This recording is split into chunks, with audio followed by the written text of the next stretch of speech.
Good evening, ladies and gentlemen. I just wanted to run through this new unit that we're starting with you before you get to read the chapter itself and do the other work. This is intro work. So we'll be starting World War One. This is commonly known as the war to end all wars. Our big overarching question for this unit is: how did World War One affect the political and social culture of Minnesota? Now, the United States did not get into World War One until the very end, 1917. Excuse me. But um, before that time, for 3 years, the United States was involved, not militarily, but in other ways. And we're going to study the ways that Minnesota was involved. Okay? So, what was going on in the world before World War One?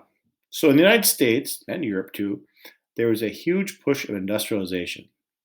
Factories were producing goods at a greater volume and speed than ever before in history.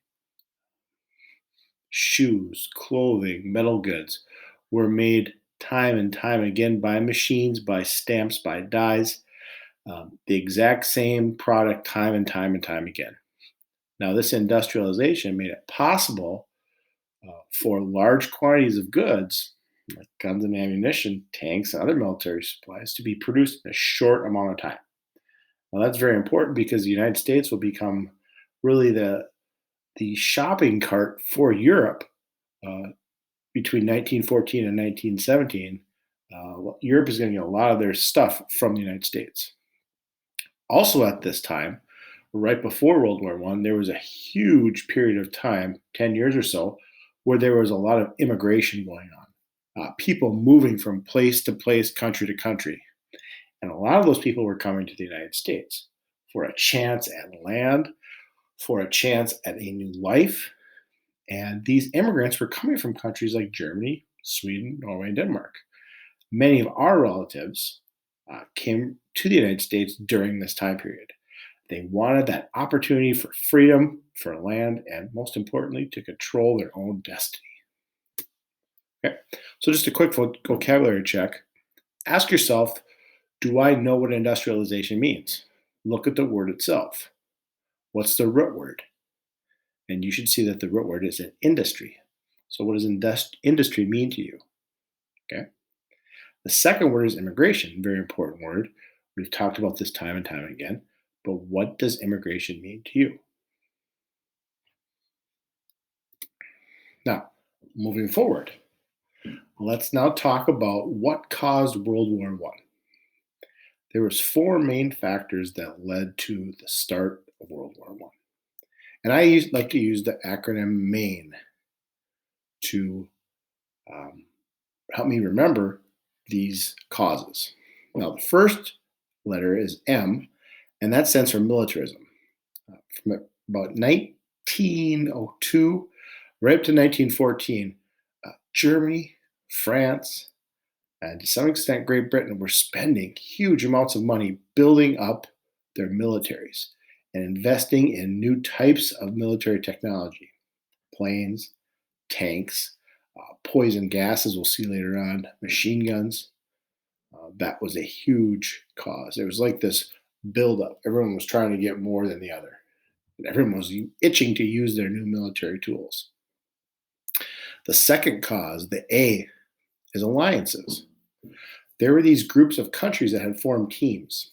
Um, these teams promised to help each other if another team member is in trouble. Now, if you can see behind me on my super whiteboard back here, one team was comprised of the Allies, and that was Great Britain, France, Russia, and the United States. And the other team was called the Central Powers. Now, that was Germany, Austria Hungary, the Ottoman Empire, which today we would know as Turkey, and Bulgaria. Those were the big two teams. Now, the promise was that if any of those teams got in trouble, if any of the members of the teams got in trouble, then the other members would rush to help them. And so, as we'll see in just one more slide, when Serbia gets basically picked on by Austria, all the allies rush to Serbia's aid and defend her. The third letter is I, imperialism. This is the concept where large countries like Great Britain, France, Germany, and the United States to some extent try to expand and claim land all over the world, worldwide. The United States claimed Puerto Rico, Cuba, islands in the Pacific. Great Britain had lands in Africa. They controlled India. This was a um, how should I say it? This was a big deal at the time, trying to grab as much as you could. And by grabbing as much as you could then control the resources in those countries.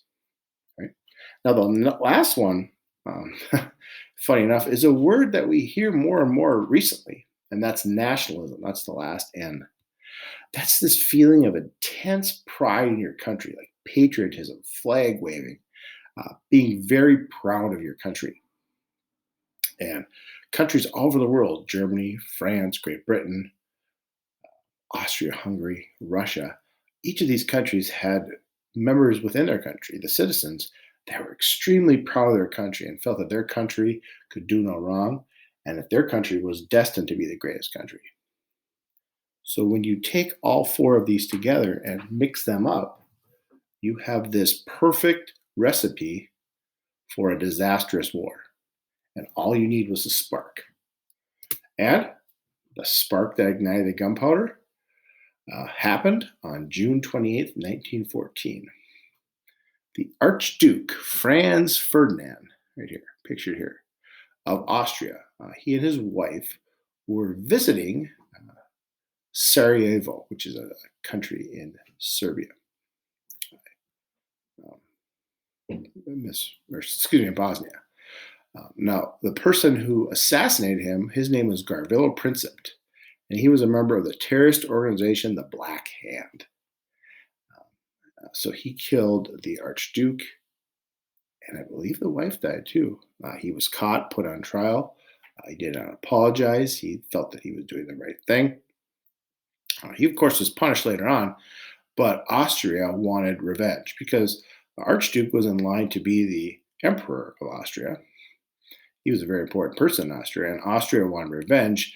And so they basically told Serbia that they need to make this right, give up some of their land. Austria refused to do that. And then on July 28th, 1 month later, 1914, Austria declared war on Serbia. And when that happened, then all the alliances kicked in. Serbia was then protected by its allies, Great Britain, France, Russia, and the United States. War was then declared on Austria, and then Austria's allies, Germany, the Ottoman Empire, and Bulgaria, all got involved. Okay, so that is the initial introduction to this. The next step for you is to go to the next page on Schoology and log on to Quizlet and take the little 6-item quiz that covers this particular PowerPoint.